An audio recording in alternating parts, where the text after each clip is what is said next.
अस्सलामुअलैकुम दोस्तों, welcome to hook Honor. तो आज हम स्टार्ट करेंगे क्रोशे की बेसिक क्लास से। सबसे इम्पॉर्टेंट और सबसे मेन स्टिच सीखेंगे यानी कि चेन स्टिच।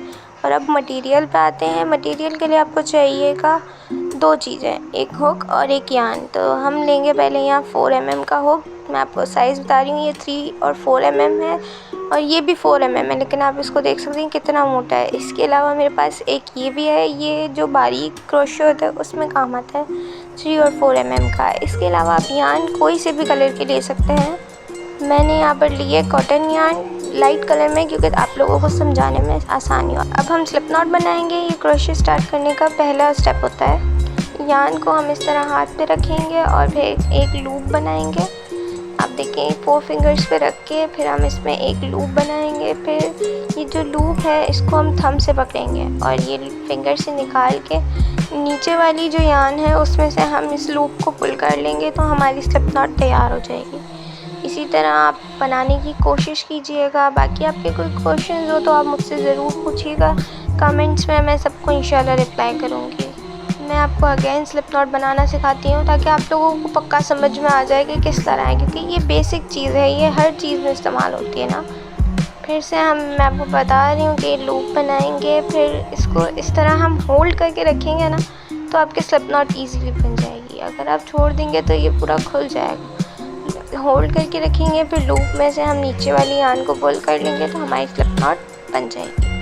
अच्छा, एक ये तरीका हो गया। मैं आपको दूसरा तरीका भी सिखाती हूँ स्लिप नॉट का, लेकिन ये थोड़ा सा मुश्किल हो सकता है बिगनर्स के लिए मेरे ख्याल से, लेकिन मैं आपको ये भी सिखा रही हूँ ताकि जो आपको आसान लगे आप वो बना सकते हैं। चाहिए तो हम इसको 2 फिंगर्स में लेके और नीचे वाली यान को पुल कर लेंगे।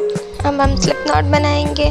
स्लिप नॉट का 2 तरीके मैंने आप लोगों को सिखाए हैं, आप लोगों को जो समझ में आता है वो तरीका देखें। अच्छा, तो मैं आप लोगों को अब एक टिप देती हूँ कि हम यान को हुक के अंदर जब डालते हैं तो उसको ज़्यादा टाइट नहीं करते, वरना आगे का हमारा काम बहुत मुश्किल हो जाता है।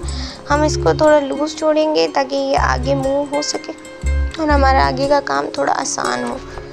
अब हम सीखेंगे चेन स्टिच। ये सबसे बेसिक स्टिच है क्रोशे में। अब हमने पहले होल्ड करना है इस तरह से हुक को। आपको मैंने हुक होल्ड करने का तरीका भी बता दिया। फिर हम बनाएंगे चेन स्टिच।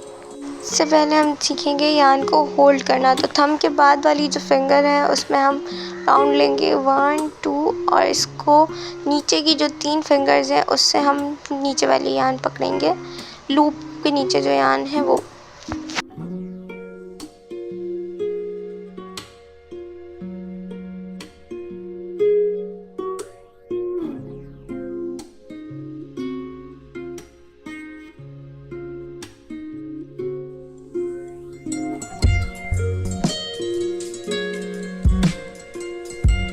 अब हम हुक को यान के नीचे लेके जाएंगे और उसके ऊपर यान को लेंगे और फिर हुक के ज़रिए हम यान को लूप के अंदर से निकालेंगे और इसी पैटर्न को हम रिपीट करते जाएंगे।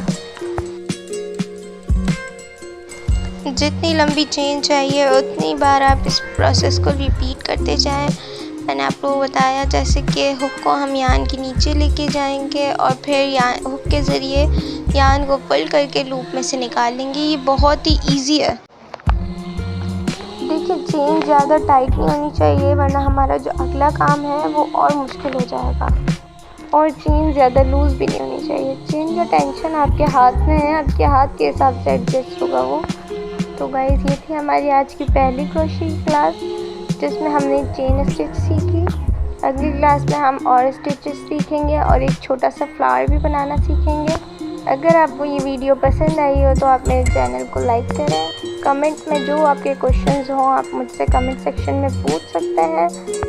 इसके अलावा मैंने एक इंस्टा का पेज भी बनाया है, उस पर आप लोग फर्स्ट क्लास जो मेरे साथ सीख रहा है वो मुझे वहाँ पर वीडियो भेज सकता है। मैं डिस्क्रिप्शन में उसका भी लिंक डाल दूँगी। आप लोग मुझे सपोर्ट करें, मैं इंशाल्लाह आपको मुकम्मल तौर पर क्रोशे सिखा दूँगी। और सब्सक्राइब करना ना भूलें। मिलते हैं अगली क्लास में। Bye bye.